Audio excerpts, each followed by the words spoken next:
It's Wednesday, April 19th, 2023, the 819th day of dystopia. I'm your moderator, Chris Paul. Let's be reasonable. A warm welcome and hello to all of you listening to the podcast on the day of its release. The only way to do that is by becoming a paid subscriber at imyourmoderator.substack.com. You can do so for as little as $50 a year or $5 a month. And in doing so, you will be supporting me, the work I do, and this show as it expands. And if you can't, or you simply don't want to, continue listening to the podcast for free a couple days later on a wide variety of podcast platforms and, of course, Rumble. All I ask is that you share it with your friends. You can find the links to the podcast, the writing, the social media, and the merch site by visiting linktree.com/I'mYourModerator. So just briefly before we really get started, Robert F. Kennedy Jr. has just wrapped up his speech announcing his run for the Democratic nomination for president in 2024. He had a nice packed ballroom, a very energetic crowd, not the sort of thing that you would see at a Joe Biden speech. There were no small circles drawn on the floor. He was not failing to read words off a teleprompter and babbling his way through the speech. So there is a different sort of energy now in the National Democrat Party, and that is largely a major improvement. I raved about his speech last week at Hillsdale College, where he really went after the deep state. I think that speech was absolutely wonderful. People should watch it. This speech was not that. This was a lot about his history, his liberal bona fides, his work in conservation and the environment, and the occasionally successful attempts to beat back the pharma companies for the sake of Americans' health, his work with the poor, a lot of very Democrat Party-oriented liberal stuff that I don't see as being particularly attractive to a large portion of this country. But again, it's great that he is capturing part of that Democrat audience, and we're going to have to see where this goes. I laid out my thoughts about the potential benefits of Robert F. Kennedy Jr. running in this primary a couple of weeks ago. The episode is called A Gateway Drug to Reality, and I'm content to let that stand and see how this all develops. He did not spend his time going after Donald Trump, as I suggested in that podcast. I don't think that's going to be the bulk of his campaign at any point. The one time he did go after Donald Trump, it was for the lockdowns, which Donald Trump cannot possibly bear full responsibility for. And it is fine to assign him some responsibility for the lockdowns during COVID, knowing that he was not the driving force behind initiating them or keeping them going. He said the economy needs to be opened back up early on in that lockdown process. He was right about that. The lockdowns were obviously incredibly destructive. People can blame Trump to the extent they want for those lockdowns. I think that's misguided, but if that's the attack point, go right ahead. The audience was not able to cheer his anti-lockdown position even as he attached it to Donald Trump. And that's a big deal because COVID as a vector for attack against Donald Trump is just not going to work. The only attacks against COVID are the direct refutations of what the COVID policy makers actually implemented. And no matter what arguments people can make now in hindsight, the people who hated Donald Trump were supporting all of that COVID mitigation regime that failed. So you cannot go against that COVID mitigation regime and then shift the responsibility for all that on Donald Trump. It's not possible. They couldn't cheer the anti-lockdown position, even while it was attached to Donald Trump, because the people in that room know that they supported the entire thing. And that was one of the really interesting aspects of having watched this speech that was an hour and 40 minutes long. There were a bunch of these instances where he would come out forcefully with a position and people really couldn't get behind it because they know he's right, but they also know that them cheering it is wrong because they supported it. And as I said in the episode a couple weeks ago, the gateway drug to reality, I think this is how his campaign is going to go. He made it clear from the beginning that on some level he was running as anti-establishment. He said he wanted to end the corrupt merger of state and corporate power because we are being introduced into a new corporate feudalism. Who does that sound like? Well, I've said it over and over again for the entire time I've been doing this podcast. Donald Trump has a different way of approaching it, but he's talking about the very same problem. I hope that Robert F. Kennedy Jr. will be very effective along these lines and will quickly shift away from catering to the Democratic Party base that represents the establishment and has backed the establishment full time up until right now. There was a point at which he went after the CIA, noting that his uncle, John F. Kennedy Jr., talked about shattering the CIA into 1,000 pieces and scattering it to the wind. And he received applause for that position because the strange derangement in the Democrat Party and among those still connected to the central narrative is that they believe they are the anti-establishment people working against the forces of power in this country. They have no idea what the forces of power are. They think it's the other side. They think it's bad Republicans or racists or climate deniers or vaccine deniers or election deniers. But none of those people are in power. They are in power. The system they support is in power. And so applauding the potential downfall of the CIA is just totally disingenuous when they have been supporting the CIA's agenda, largely as a product of very effective psyops and brainwashing, for as long as they've been alive, up till and including right now, as they still support the corporate media who function as the mouthpieces of the CIA and of the global regime. It's not a mistake that so many former intelligence officials are in the American corporate media. He said near the end of his speech, "I don't want the Democratic Party to be the party of fear and pharma and war and censorship. We have to be more than neocons with woke bobbleheads." That is very strong, very good, and exceedingly accurate. And I wish Robert F. Kennedy Jr. all the luck in the world in transforming the Democrat Party into something other than that. Because the Democrat Party, through and through, right now, is the party of fear and pharma and war and censorship. And I get it. The uniparty left and the uniparty right support all the same things. We talked about this at length yesterday. The neocons are no different than the left. In fact, their history is no different than the left. The neocon movement descends directly from Trotsky. It descends from communism. It descends from socialism. They are not in any legitimate way conservative in the first place.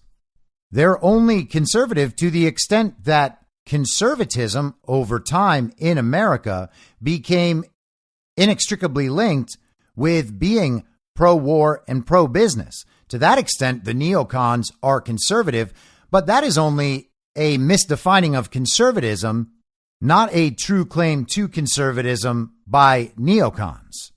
I do hope that he shifts the Democrat Party away from this stuff, as Trump has shifted and is continuing to shift the rest of the country away from the politics of fear and pharma and war and censorship. RFK Jr. also discussed the war in Ukraine and how too much of our money is being sent over there, leaving us unable to deal with problems at home. But he started his Ukraine remarks by saying he didn't think it was good that one side calls the other Nazis while that side calls the other Putin supporters or Putin lovers. And liberal audiences eat that stuff up because they want to imagine that their position is the unifying position. They're happy to exchange no longer being called Nazis for not calling other people Putin supporters. The problem is that they call people Putin supporters for opposing the Ukraine war for any reason they might oppose the U.S. involvement and the global involvement in the Ukraine war. It doesn't actually require anyone supporting Putin to do that. In fact, Robert F. Kennedy Jr. did that on stage. He said we shouldn't be over there in that war, and we're being lied to about that war. Our position doesn't require us to lie about the war. Meanwhile, supporting Ukraine and pretending that there aren't Nazis there requires only lying about the situation. So I'm sorry, but I'm not willing to accept your middle position. And if Democrats do, and that moves them closer to the truth, that's just fine. But this isn't some grand display of speaking truth to power. This is a display of wanting to be seen as a unifier. It's like those influencers online and celebrities and athletes talking about how they just want to inspire people.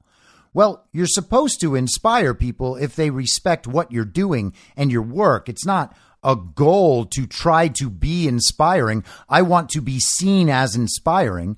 That is a very silly goal. Inspiring other people can be the result of work that is not done for the sake of inspiring people. People who are trying to inspire people very, very rarely do. People who are trying to unify people very rarely do, because they're trying to find a point that will unify people that exists somewhere other than the truth about the situation. So I have to say I have some pretty stark disagreements with Robert F. Kennedy Jr.'s approach in his speech today. Again, I absolutely love the Hillsdale speech. I hope everyone watches it.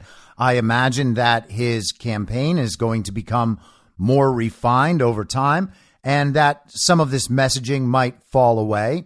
And I will say, as I said in the episode a couple weeks back, that I hope he has a very positive effect on that particular group of people that someone like Donald Trump or someone like me cannot possibly reach at this point. Maybe there's some very positive effect to come out of all of that. And as I said in that episode, if the Democrat Party chooses to rig primaries against Robert F. Kennedy Jr., I think the people who are election fraud deniers in this country are going to find themselves waking up to reality very quickly. So I guess we'll see what happens. So on the podcast yesterday, I gave my thoughts about a potential settlement coming from Fox to Dominion in the lawsuit that was about to begin in Delaware. And within an hour of me posting the show, the announcement came out that Fox and Dominion had reached a settlement. Here's NBC News. I'm just going to read a couple of paragraphs from this just to give the background here. Fox News and Dominion Voting Systems reached a $787.5 million settlement agreement Tuesday afternoon, the parties announced, narrowly heading off a trial shortly after the jury was sworn in. Fox is admitting to telling lies, John Poulos, Dominion's CEO, said at a news conference after the trial ended. Justin Nelson, lead attorney for Dominion, told NBC News he hopes the settlement will restore faith in elections. This alone can't do it, right? But this shows that there is accountability, that we showed that if you are caught lying, you will be held responsible, he said. Absent from the settlement details shared with the public was an apology or any admission that the network had indeed defamed Dominion when it allowed baseless conspiracies to proliferate on air about the company's voting machines rigging the 2020 presidential election against Donald Trump. A statement from Fox about the agreement recognized the court's previous ruling that the claims Dominion had challenged in its lawsuit were indeed without merit. So hold on to that idea for a second. We acknowledge the court's rulings finding certain claims about Dominion to be false, the Fox statement said. This settlement reflects Fox's continued commitment to the highest journalistic standards. We are hopeful that our decision to resolve this dispute with Dominion amicably, instead of the acrimony of a divisive trial, allows the country to move forward from these issues. When pressed, a spokesperson for Dominion said, "An apology is about accountability, and today Dominion held Fox accountable." So, as I described yesterday, the settlement exists to make all this go away. The Fox statement said it in the words. We are hopeful that our decision to resolve this dispute with Dominion amicably, instead of the acrimony of a divisive trial, allows the country to move forward from these issues. Well, why didn't you just settle it 2 years ago? You settled it on the day the trial was supposed to be starting, after it was delayed for a day so that they could have these last-minute settlement conversations. And Fox didn't admit that all their claims were false. They simply recognized that the judge had determined that the claims were false. So let's talk about what that means. This is from a Substack called Thomas Resurgence by Andrew Thomas. And for the credentialists out there, his bio on Substack says Harvard Law grad and former Maricopa County attorney. The article is called "Leftist Judge is Dismantling Fox News." And I'm not going to go through the whole thing, but I do want to give you a sense of what's happening here. Today, a fundamentally unfair trial began in Delaware against Fox News and its parent corporation that may genuinely hasten the end of Fox News or, at a minimum, politically alter its news coverage. Following the 2020 election, supporters of President Trump accused Dominion Voting Systems, a private voting machine manufacturer, of misconduct involving its machines and its maintenance and supervision of them.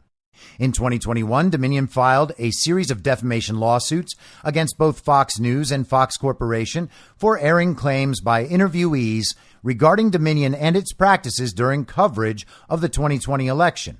Dominion seeks $1.6 billion in damages, which presumably includes potential punitive damages under Delaware law. So obviously this was written before the settlement was announced.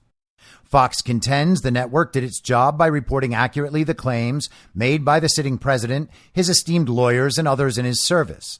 The transcripts of key interviews by Fox News hosts showed direct, persistent questioning of Dominion's critics rather than lapdog treatment that purveyors of the Mueller investigation and the Russia hoax, for example, received on MSNBC and other comparable media. Still, this is a case against a conservative media leviathan that the left wants to take down, so the standards have changed. Indeed, things are not going well for Fox, and few on the right are scrutinizing the case. Fox is exactly where the left wants it. The conservative giant is wobbling, struggling to fight off a lawsuit backed by the official establishment narrative of the 2020 elections and an unabashedly hostile judge eager to bring this titan to heel. If Fox goes down, the right will lose by far its greatest media champion. Now, I would disagree with that entire portrayal of what Fox is and their chances in this lawsuit. I covered this a few weeks ago. I think I mentioned it yesterday. You can find what was in the Dominion discovery at the same point at which the entire media went crazy about text messages from Fox News hosts. The article is from February 17th, 2023. Fox versus Dominion discovery docs show employees admitting their products were riddled with critical bugs leading to incorrect results. So Fox has, in the discovery, in this case, Dominion with knowledge that Dominion systems cannot produce reliable results and are wide open to hacking and other forms of manipulation. At that point alone, there is absolutely no way for Dominion to prove defamation. If, that is, the jury is actually allowed to hear the evidence produced. But then we have Delaware Superior Court Judge Eric Davis, who is overseeing this case. The article notes that at one point during a discussion of Dominion's opportunity to cross-examine Fox witnesses, Davis said, "I could have a lot of fun with this case." Andrew Thomas writes, Judge Davis relishes berating Fox and its personnel in open court. Recently, Davis mocked Fox Business Channel anchor Maria Bartiromo in a colloquy with a Fox News attorney. Ignoring Fox's responses, Judge Davis repeatedly and summarily has taken the side of Dominion on discovery issues, scolding Fox's lawyers for allegedly failing to fully disclose the role of Fox Corporation chairman Rupert Murdoch and evidence from an ex-Fox producer who had just filed her own lawsuit. You have a credibility problem, Davis told Fox's lawyers as he sanctioned Fox News. He writes, Judge Davis has shaped the battlefield in important ways with his rulings on what evidence the jury can consider. For example, Davis barred Fox from defending itself at trial by noting the many times in its broadcasts that it fact-checked the Trump campaign's claims. Yet by far the most tyrannical and alarming of Davis's actions involves summary judgment. Davis granted Dominion summary judgment on the falsity of statements made against Dominion. As a result, Fox cannot even argue to the jury that some of the statements made about Dominion by Trump attorneys Rudy Giuliani and Sidney Powell were accurate. The judge has declared as a matter of law that all of these statements were false, so the jury won't be allowed even to consider whether any of the claims by Trump's representatives were true. The jury will be instructed they are all false. So there might be no ambiguity on the matter. And as if to underscore his bias, Davis wrote, the evidence developed in this civil proceeding demonstrates that it is crystal clear none of the statements related to Dominion about the 2020 election are true. That is verifiably false based on Dominion's own discovery productions in this trial, as you can see in Raheem's Substack and the docs, which are linked inside that Substack. By rule, a judge can grant summary judgment to a party only when there is no, quote, genuine issue of material fact, end quote, and the party is entitled to judgment as a matter of law. This is a very high bar. Still, as the courts have become more politicized, summary judgment has been used by leftist or self-interested judges to deny the right to a jury trial or outright dismiss cases they want to go away. And he goes on to discuss the very dangerous precedent this is setting in a defamation case.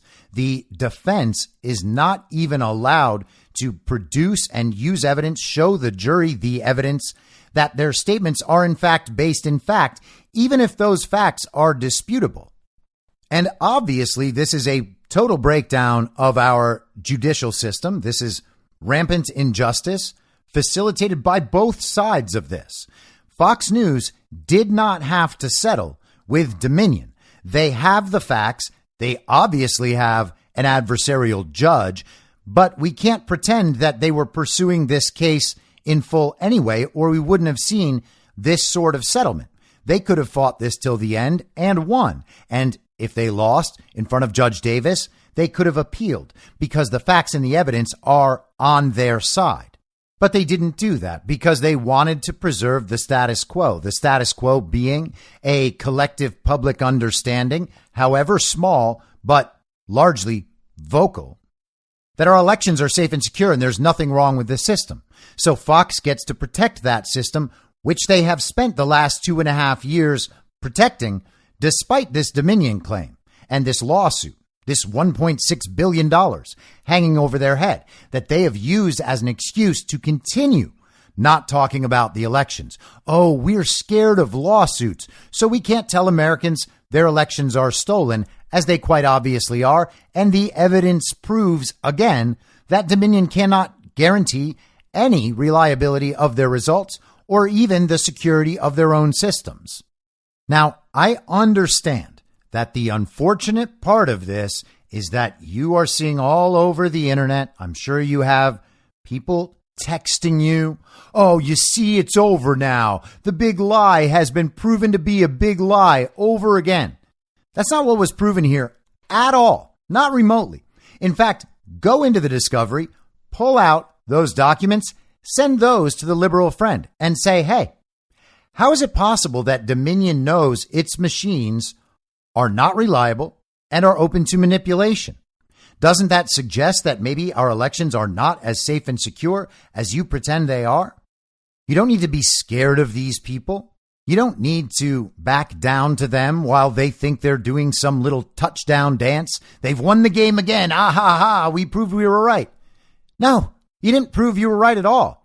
All you've shown is that two totally corrupt regime-linked corporations made a deal to preserve their aligned interests. Numbers representing some amount of fiat regime bucks were transferred from one part of the regime to another part of the regime. And I imagine in the not too distant future, we'll see Dominion declare that they are going to use all of their brand new Fox News regime bucks to set up all of these little nonpartisan organizations dedicated to election integrity around the country. They are going to be 2024's Facebook, Mark Zuckerberg, the Center for Tech and Civic Life, and Dominion is going to be a stalwart in preserving the free and fair nature of American elections. Now, obviously, I don't know if that's going to happen, but I'm just saying I wouldn't be surprised. That's usually how these things go. That's their way of saying to the public, not only are we not bad, we are actually the best good. Now, while we're on the topic of elections, just a quick update to the status of Mark Elias. This is from Daily Caller today. Mark Elias, Democratic campaign arm, hit with FEC complaint for allegedly misclassifying legal payments. Isn't that interesting? It's like exactly what they're accusing Donald Trump of doing in New York. Democratic lawyer Mark Elias and the Democratic Congressional Campaign Committee are the subjects of a complaint to the Federal Election Commission alleging that they misclassified payments. The Elias Law Group was paid nearly $5.2 million by the DCCC from October 2021 to July 2022 for legal services classified as, quote, recount legal services, despite no federal recounts taking place in that time period and months to go until the November 2022 midterm elections, according to an FEC complaint brought on April 10th by the Committee to Defeat the President, an anti-Biden super PAC. Now, that is very interesting timing.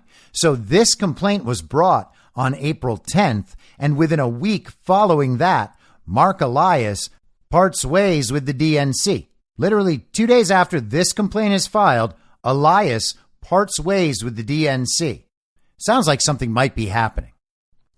After July 2022, Elias's group received an additional $7.3 million for recount-related services for the midterm elections, the complaint alleges. Elias's firm was tasked with preparing for potential recounts, monitoring the conduct of the election, and handling post-election disputes. The more likely explanation, according to the complaint letter, is the DCCC, with the cooperation of the Elias Law Group, misreported the purpose of some or all of this $5.2 million in payments to the Elias Law Group to shield their activities from public scrutiny. The article gives a bit of Elias's background, including his involvement with the fake Steele dossier, and it ends this way. Clinton's failed presidential campaign and the DNC were fined by the FEC in 2022 for misreporting payments toward the dossier as legal expenses instead of opposition research. For years, the infamous Mark Elias and the corrupt Democrats in his orbit have violated federal campaign finance laws, and it's high time to hold them accountable. Americans deserve to know the truth about the Democratic Party's shady money laundering schemes, especially when campaign funds are supposed to be spent in one way and they get spent in another, Backer said in a statement. And this is Dan Backer, a lawyer for the Committee to Defeat the President. He goes on. Based on the committee's robust research and Elias's own shady past, it seems pretty clear that Elias and other Democrats have engaged in false reporting, and this cannot go unchecked. So this may sound like a relatively minor thing, something that's just going to get brushed off to the side and we'll never hear about again. But the fact that this complaint came 2 days before Elias parted ways with the DNC is pretty significant. So we'll keep an eye on it. Now, I want to hit some Ukraine stuff quickly because there's an interesting article today from CNN authored by their deep state mouthpiece, Natasha Bertrand, who is just, honestly, a disinformation agent. The headline is U.S. warns Russia not to touch American nuclear technology at Ukrainian nuclear plant. The U.S. has sensitive nuclear technology at a nuclear power plant inside Ukraine and is warning Russia not to touch it, according to a letter the U.S. Department of Energy sent to Russia's state-owned nuclear energy firm Rosatom last month. In the letter, which was reviewed by CNN and is dated March 17, 2023, the director of the Energy Department's Office of Non-Proliferation Policy, Andrea Furkyle, tells Rosatom's Director General that the Zaporozhye nuclear power plant in Enerhodar contains U.S. origin nuclear technical data that is export controlled by the United States government. Goods, software, and technology are subject to U.S. export controls when it is possible for them to be used in a way that undermines U.S. national security interests. The Energy Department letter comes as Russian forces continue to control the plant, which is the largest nuclear power station in Europe and sits in a part of the Zaporozhye region that Russia occupied after its invasion of Ukraine last February. The plant has frequently been disconnected from Ukraine's power grid due to intense Russian shelling in the area, raising fears across Europe of a nuclear accident. Now, that doesn't make any sense, particularly since she notes that Ukraine has controlled the Zaporozhye nuclear power plant for over a year now. They're not trying to blow up the plant, and there have been stories specifically about this that have already been proven to be false. The letter states, "It is unlawful under United States law for non-authorized persons, including but not limited to Russian citizens and Russian entities, such as Rosatom and its subsidiaries, to knowingly and willfully access, possess, control, export, store, seize, review, re-export, ship, transfer, copy, manipulate such technology or technical data, or direct or authorize others to do the same, without such Russian entities becoming authorized recipients by the Secretary of the U.S. Department of Energy." So they're trying to tell Russia that the nuclear technology and technical secrets that are in the Zaporozhye power plant cannot be touched by Russia, or else it's illegal. And to the extent that Russia is in a war right now in Ukraine, which is a proxy war of the United States and the global regime, what could this letter possibly mean or do? It's a very strange warning, while being absolutely decimated in a war, to tell the other side not to touch or look at the thing they already have control over. Basically, they're just asking for a favor and they have no leverage. But if you go back a little further, and this is mentioned very briefly at the end of this article, the Energy Department's Office of Nuclear Energy has been public about the U.S.'s support for the plant and stated on its website in June 2021 that, quote, "The United States helped implement new maintenance procedures and operations at the reactor that should ultimately strengthen energy security in Ukraine." So the Biden administration, the fake president, and the people around him have shipped these very important nuclear technologies and technical secrets to this plant in Ukraine.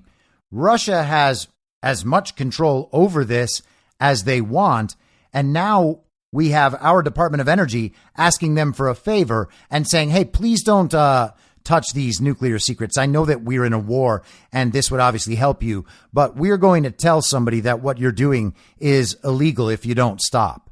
The whole thing is ridiculous. And to be honest, it kind of sounds like Joe Biden is responsible for giving our nuclear secrets to Russia. Isn't that what they were accusing Trump of with the Mar-a-Lago raid? Man, it's so weird how these stories just come back around on the other side all the time. Now, this is from the Russian news agency, TASS, so consider that in your thinking. Take it for what it's worth. This is a headline from today. Russian forces repelled 2 Ukrainian attacks in Zaporozhye's Orakov overnight. Russian forces repelled 2 Ukrainian attempts to attack in the Zaporozhye region's Orakov over the past night. Vladimir Rogov, leader of the We Are Together with Russia movement, reported on Wednesday. So again, grain of salt, take it for what it's worth. But it's odd that this comes up right as the U.S. is making statements about these nuclear secrets in Zaporozhye.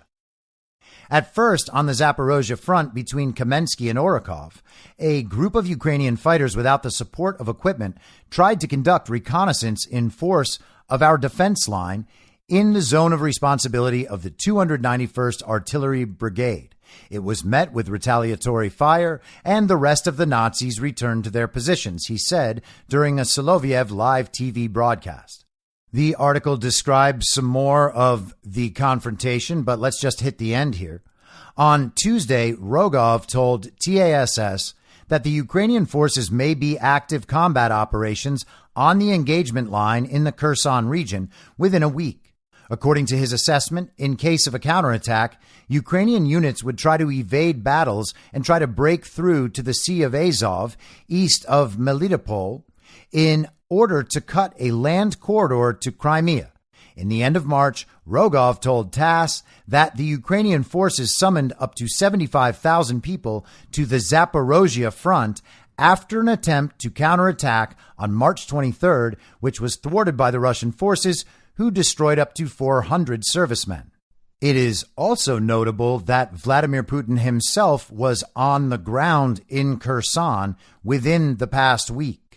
So once again, none of what's happening over there is being properly described in any way by American media.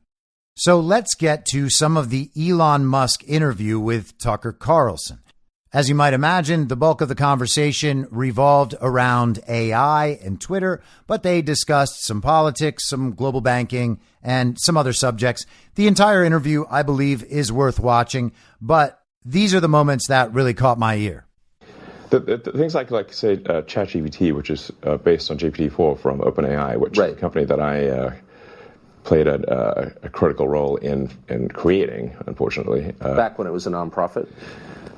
Yes. I mean, the reason OpenAI exists at all is that Larry Page and I used to be close friends, and I would stay at his house in Palo Alto, and I would talk to him late into the night about AI safety. And at least my perception was that Larry was not taking AI safety seriously enough. What did he say about it? He really seemed to be one sort of digital superintelligence, basically digital God, if you will, as soon as possible. He wanted that? Yes. He's made many public statements over the years that the whole goal of Google is what's called AGI, artificial general intelligence, or artificial superintelligence.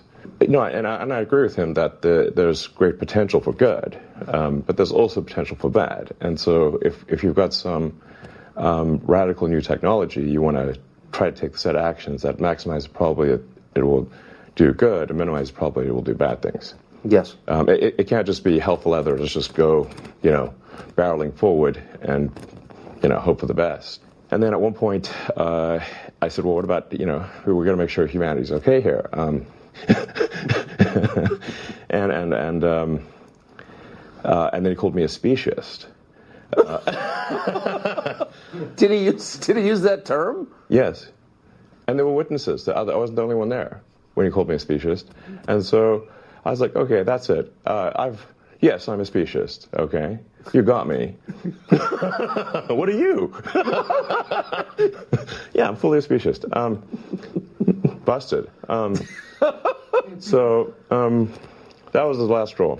So Elon Musk and Larry Page started OpenAI. It was supposed to be open source. It was supposed to be transparent. And it was supposed to be both of those things because of the realization that AI could have this profound impact on humanity and that they should operate with some care in the development of AI. Elon Musk said that AI should be directed to provide good for humans. And in response, Google's Larry Page, who has been systematically collecting all of the data about everybody in the world now for decades, called him a speciesist, as Elon Musk says it. I think what he means is speciesist, someone who is adhering to speciesism, which is basically like racism, but involving different species. Like if you prize human life over the life of an ant or a fly or a rabbit or a goat or a lion, then you are a speciesist. It might also be speciest. I don't think it is, but let's just accept that for now. That is what this school of philosophy ascribes to. They think that it is in some way prejudiced or bigoted to respect human life over other forms of life. And maybe you can have an interesting conversation around that. If you actually believe that fully and take it to its fullest extent, you may well be insane, but there are certainly people within the environmental movement and the nut jobs over at PETA and whatnot who really do believe that very strongly. I remember first hearing about this in Intro to Moral Philosophy as part of my philosophy courses in college. And it was always described in relation to animals. But that's not what Larry Page means. He is trying to create a tech god, a godlike being or godlike consciousness created out of AI. And that is the species he's talking about, a species that literally does not exist and will be created in the technological realm by humans such as Larry Page. That's the species he's trying to protect in this scenario. And he basically said point blank to Elon Musk that if you don't allow me to build this overpowering tech god, you're a bigot. It's amazing, isn't it? How many issues can be totally dismissed and discredited simply by calling someone a bigot, even when their bigotry is toward a non-existent technological creation of humankind. And he goes on a bit about Larry Page and sets up the conversation as these two sides in opposition. Elon Musk's vision for what AI could and should be versus this more insane, dystopian, transhumanist, and technocratic vision. Google had acquired DeepMind, and so Google and DeepMind together had about 3/4 of all the AI talent in the world. They obviously had a tremendous amount of money and more computers than anyone else. So I'm like, okay, we have a unipolar world here where there's just one company that has close to a monopoly on AI talent and computers, like scaled computing. And the person who's in charge doesn't seem to care about safety. This is not good. So then I thought, what's the furthest thing from Google would be like a nonprofit that is fully open, because Google was closed for profit. So that's why the open in OpenAI refers to open source, transparency, so people know what's going on. Yes. And that we don't want to have like while I'm normally in favor of for-profit, we don't want this to be sort of a profit-maximizing demon from hell. That's right. That just never stops. Right. So that's how OpenAI would. So you want speciest incentives here, incentives that. Yes, I think we want pro-human. Yeah. Like the future good for the humans. So they go into a little discussion about what AI is able to do well and what dangers it might present, and then this part of the conversation I find absolutely fascinating. They need a new option, something else. The OpenAI thing basically got subsumed into the same Google thing. Now it's over there. What can we do? And then I kind of took my eye off the ball, I guess, and they are now closed source, and they are obviously for profit, and they're closely allied with Microsoft. In effect, Microsoft has a very strong say, if not directly controls OpenAI at this point. So you really have an OpenAI Microsoft situation, and then at Google DeepMind are the other two sort of heavyweights in this arena. So it seems like the world needs a third option. Yes.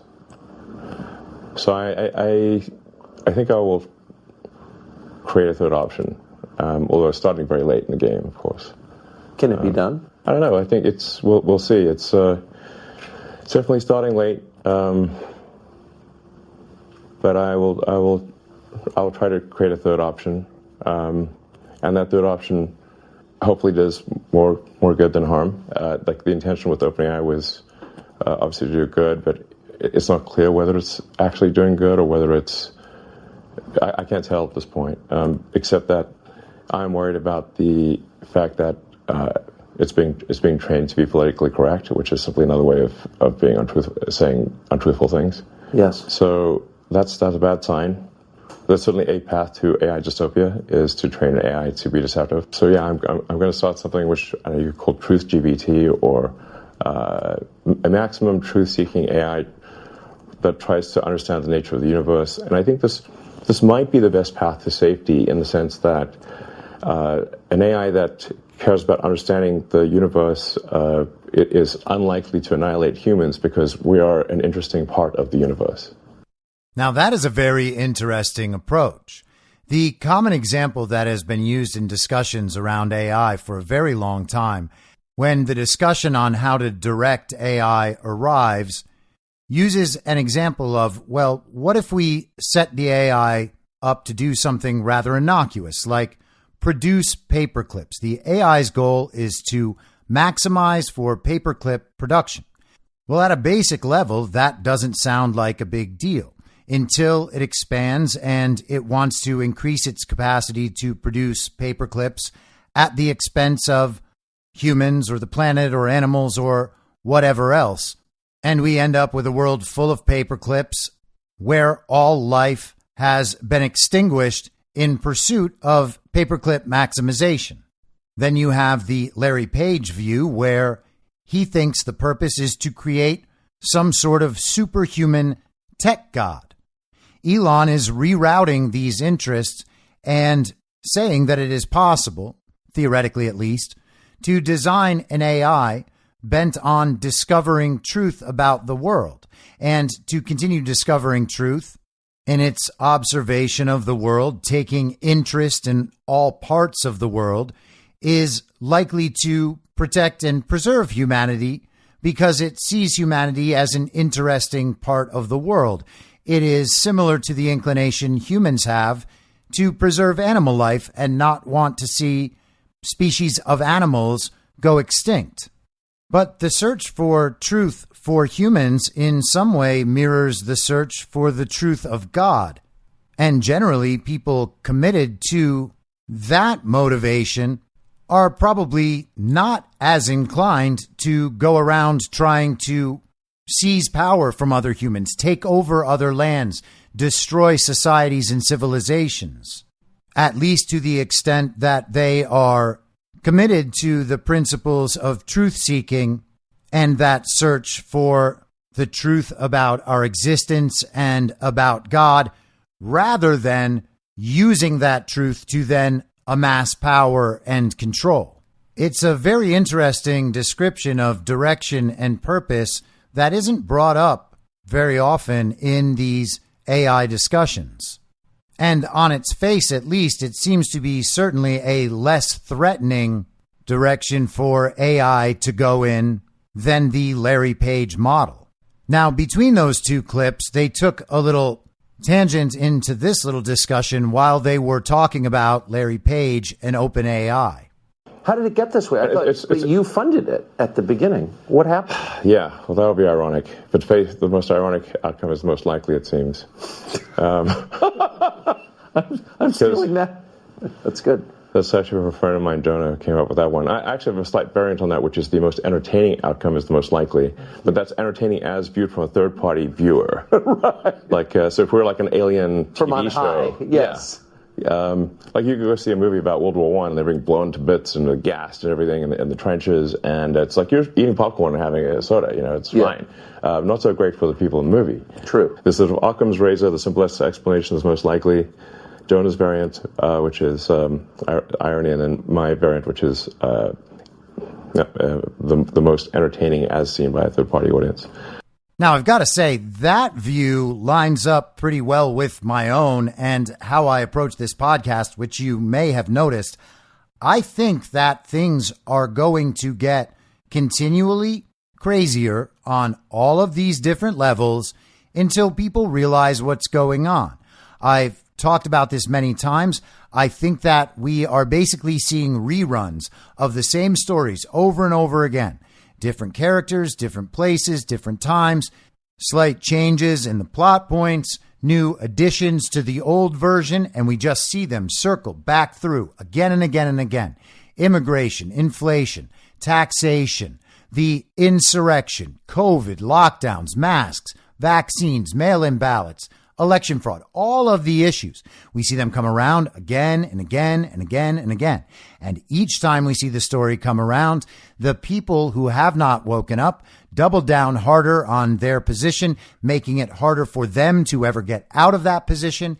And in the meantime, a lot of the people who have stuck with that position up till a certain point let go of that position now that they have finally been convinced that something else is going on. They throw up their hands. They decide they've had enough of defending all of that, and they begin to open their minds to another point of view. They have seen the story enough times, the trans thing, whatever else.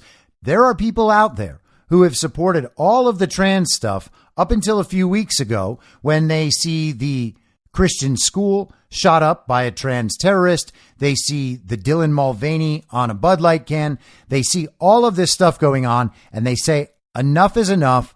I want people to be able to live the lives that make them happy, but not at the expense of shooting up other people, not at the expense of the schools and other institutions, pharma, trying to turn our kids transgender, teaching them toxic ideologies, setting them up for a lifetime of confusion and unhappiness.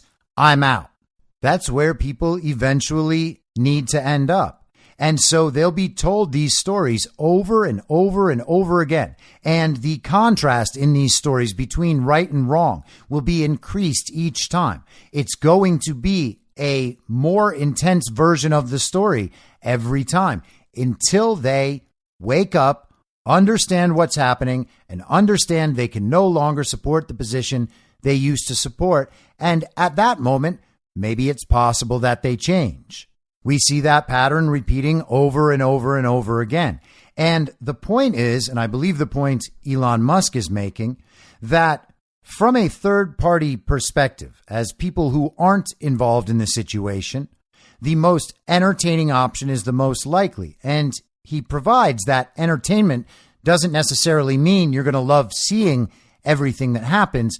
It means that it's going to keep your attention and you won't look away. It also incorporates the fact that these events and the way they're described to the public are in one way or some ways or many ways totally contrived. For instance, we can know from our history, from Vietnam, from the wars in the Middle East following 9/11, that the military-industrial complex and our government lies to us all the time. But a lot of people don't accept that.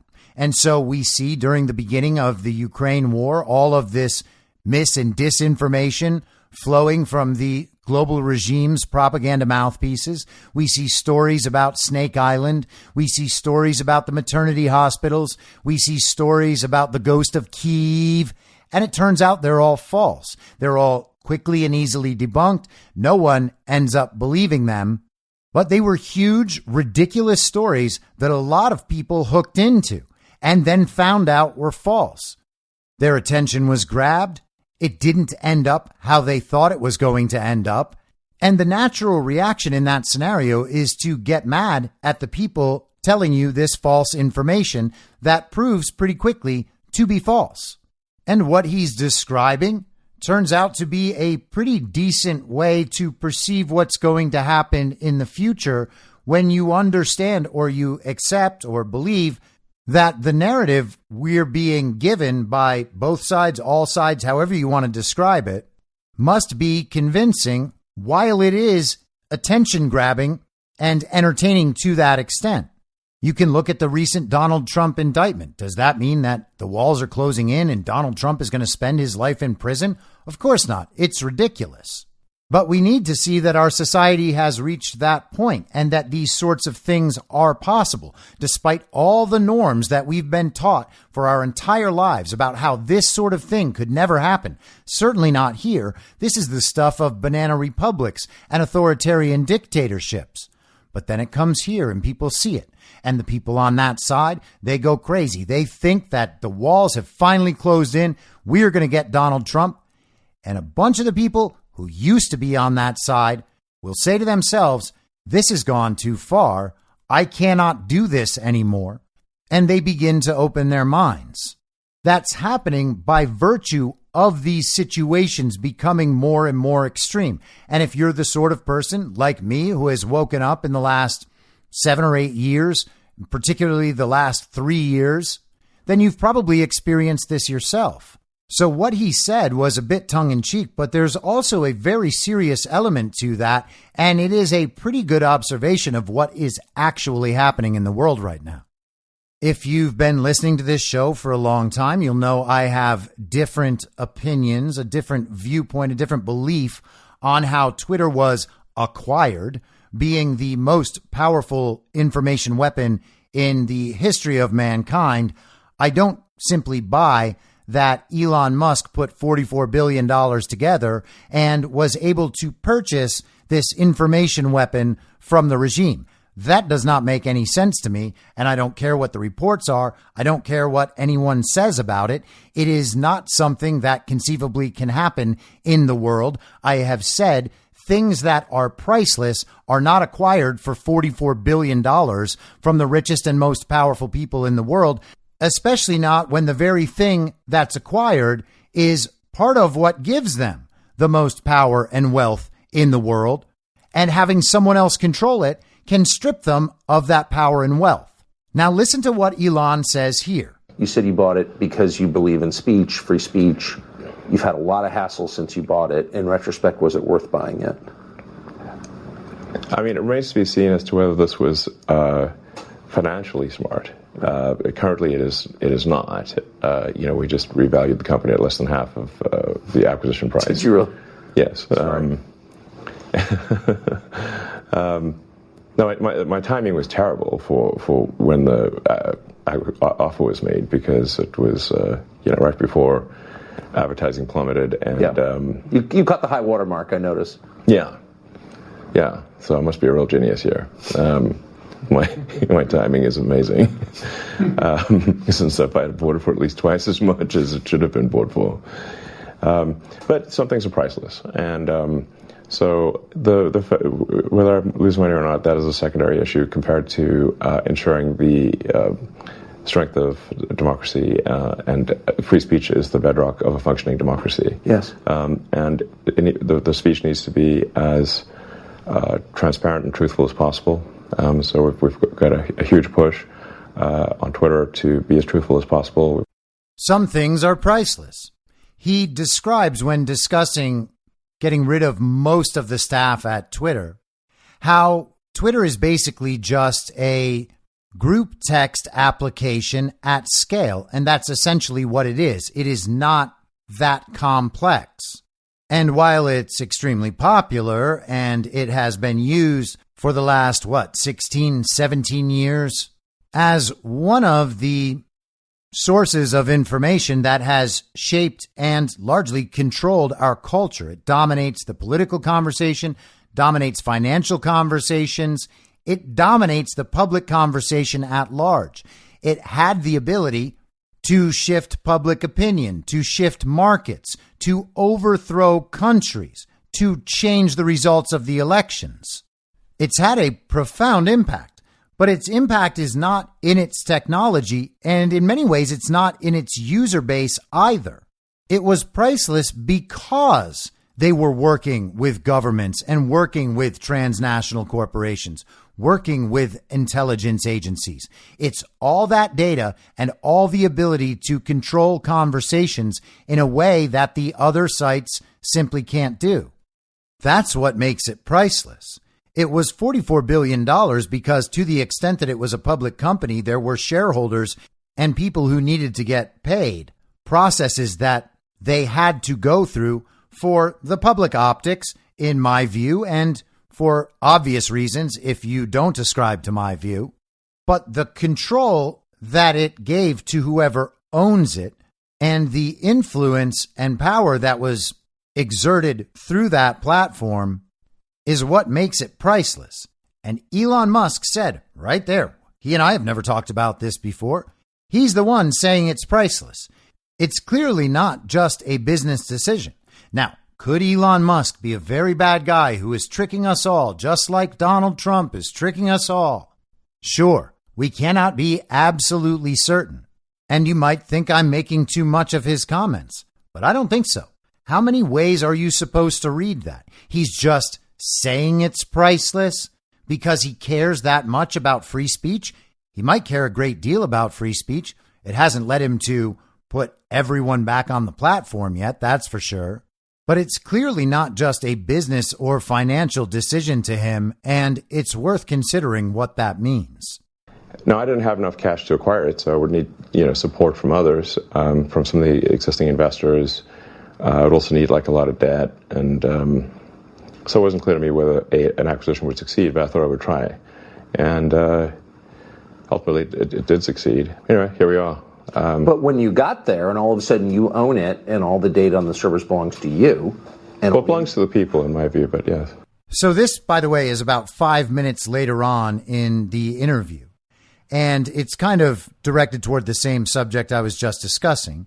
He was worried about being able to acquire it. He was worried about getting the money together. He kept in some of the money that was in there in the old regime, including from various Saudis, for instance, who seem to be out of the picture now.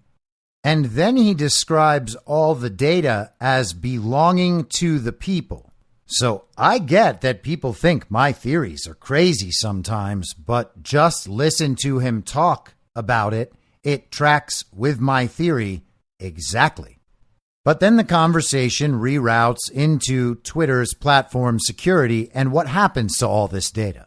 But you can see what it is, and you can see what they've been doing, and you can see who's been working there. You were shocked to find out that various intel agencies were affecting its operations? The degree to which various government agencies had effectively had full access to everything that was going on Twitter blew my mind. I was not aware of that. Would that include people's DMs?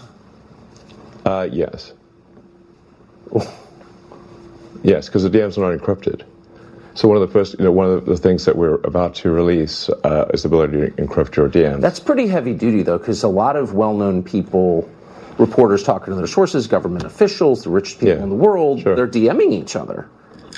And the assumption, obviously, it was incorrect, but was that that's private, but that was being read by various governments? Yeah, that seems to be, yes.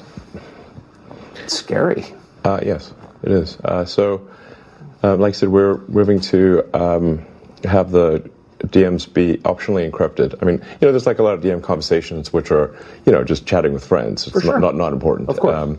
That's hopefully coming out later this month, but no later than next month, is the ability to toggle encryption on or off.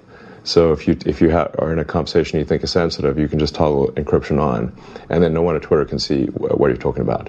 They could put a gun to my head and I couldn't tell. I couldn't. That's sort of the gun to the head test. If somebody puts a gun to my head, and can I still not see your DMs? That's the acid test. Yes. So people's data on Twitter is totally open to the people who own and run Twitter, whoever those people are, and to the extent that the global regime, intelligence community, and deep state and other government agencies had direct access into Twitter, well, then they have direct access to all of your data, including your direct messages. Now, many of the most powerful people in the world were using Twitter to do this because that to them was a safe platform. It was controlled by friendly hands. I imagine they feel a lot different now, knowing that their DMs are part of Elon Musk's data that he says, by the way, belongs to the people. Is he talking about how the data belongs to the people who initially produced the data? Maybe. Or maybe Twitter ends up as a public agency to the extent that it was already partially owned by government or controlled by government, and the data belongs to all the people. The Twitter files may be a limited hangout to whatever degree, but at least people are getting some of the data in that example, and I expect that we will eventually get a lot more, although it has taken him a really long time to produce the Fauci files, which were supposed to be out in February. Regardless, it's very interesting that he is talking about the acid test for all of this being the situation where if you had a gun to his head, would he be able to retrieve your private encrypted conversations? And his answer is no. That's the point of security they want to reach. That should be a natural point of security for everyone. But we've been hearing the arguments over the last 10 years and probably much longer in other domains about how there are national security interests or safety interests or whatever other interests that necessitate the government's ability to read your direct messages and your communications, regardless of your privacy rights. Elon Musk is clearly expressing a viewpoint that does not support that argument about people's total lack of privacy if the government can express a good reason to violate it. They go on to discuss Mark Zuckerberg and why the approach of other platforms doesn't mirror Elon's approach on Twitter. Why doesn't Facebook do this? I know that Zuckerberg has said, and I take him at face value, that he, I do actually in this way, that he is a kind of old-fashioned liberal who doesn't like to censor. He has, but he, like, why wouldn't a company like that take the stand that you have taken, which is pretty rooted in American traditional political custom, for free speech? My understanding is that Zuckerberg spent $400 million in the last election, nominally in a get-out-the-vote campaign, but really fundamentally in support of Democrats. Is that accurate or not accurate? That is accurate, yes. Does that sound unbiased to you? No, it doesn't. Yes. So you don't see hope that Facebook will approach this as a non-aligned arbiter? Now, naturally, we know all that, and we know Elon knows all that. But a lot of people in the general public don't know all that, and it's great for them to hear it on a platform like this. This is the only thing at this point that Fox News is useful for. And it's great to hear Mark Zuckerberg called out in this way. And then he goes on to talk about Donald Trump and whether he might return to Twitter. You've allowed Donald Trump back on Twitter. He hasn't taken you up on your offer because he's got his own thing. Right. Do you think he will go back on Twitter? Well, that's obviously up to him. My job is to, I take the freedom of speech just very seriously. So it's. I didn't vote for Donald Trump. I actually voted for Biden. Not saying I'm a huge fan of Biden, because I would think that would probably be inaccurate. But we have difficult choices to make in these presidential elections. It's not. I would prefer, frankly, that we put someone, just a normal person, as president, a normal person with common sense, and whose values are smack in the middle of the country. Center of the normal distribution, and I think that would be great. So Elon Musk would prefer a normal person with normal middle-of-the-road values to be president. Great, good for him. That's basically Donald Trump, by the way, to the extent that a billionaire businessman and celebrity can be a normal person. At least he is not a politician, and that's helpful. But Donald Trump actually responded to this the next day on Truth Social. He wrote, "I don't believe Elon Musk voted for Biden, not for a minute. He told me that he voted for me, but who knows about that and who cares? Elon is just trying to make friends with the absolutely horrible Biden administration because of all the government subsidies he gets and all the permits he needs. His space company, car company, battery company, tunnel company, and even Twitter, which was illegally controlled by the FBI, need government help and subsidies. He is just mending fences." So Elon says he voted for Biden. Trump says Elon has told him that Elon voted for Trump. Doesn't really matter who Elon voted for. And Elon, I believe, is doing something that Trump does all the time, which is manipulate the public narrative. I've said countless times, I think that Twitter and the story around Twitter and Elon's purchase of Twitter are all parts of an information operation designed to produce disclosure about government improprieties and crimes against the citizenry along a controlled timeline. which means people are going to say the things they need to say to produce the proper results within the public understanding. There is probably an extent to which Trump is right, and Elon does have to navigate any discussion that involves the fake administration and the state of things right now. And one final clip, Elon discussing how Twitter was before he got there. How do you run the company with only 20% of the staff? It turns out you don't need that many people to run Twitter. But 80%? That's a lot. Yes. If you're not trying to run some sort of glorified activist organization and you're not care that much about censorship, then you can really let go of a lot of people, it turns out. So he was basically able to get rid of 80% of the company, allow them to leave or directly fire them or dismiss them. Because again, it's a simple group text message app at scale. And when you don't need to run a glorified activist organization and you don't need to censor people, it turns out you don't need all that staff, which should give you some hint as to what Twitter existed to do until the Elon era began. They were censoring people. They were working in activism for the benefit of the global regime. They were exerting control. They were using this information weapon to empower the regime. And he is stating it very directly. This is what all that staff was doing. Imagine that sort of organization, all directed toward that goal. And that, unless this entire thing is a smokescreen, is the major difference between Twitter before and Twitter now. That element has been removed. That in itself is world-changing, and that's what made Twitter priceless. Now, I am heading to Arizona this weekend to meet the Badlands crew. We have the Great American Restoration Tour happening in Arizona. Tomorrow, I will most likely have an episode. I'm going to do Badlands Daily in the morning, as I did this morning and as I did on Monday. And then I hope to get an episode out before I travel. I will not be doing an episode on Friday, and depending on travel back and how I feel after a long weekend of conferences and panels, I may take Monday and or Tuesday off next week. But for now, I think that I probably will be back tomorrow at the same reasonable time on the same reasonable podcast network. I don't have a network. Masks and lockdowns don't work. They lied to you about a pandemic, and Joe Biden will never be president. In my mind, that's the end game. If you're listening to this episode for free, you can support me and support the show and the work I do by signing up for a paid subscription at imyourmoderator.substack.com.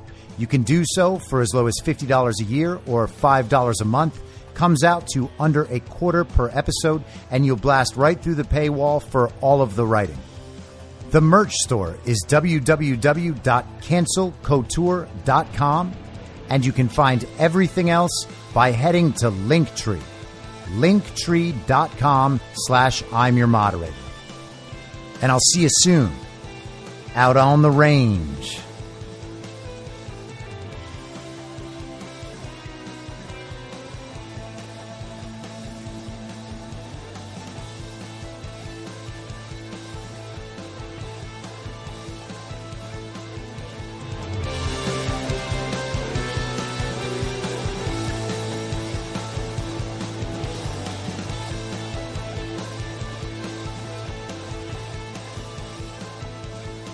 It's high!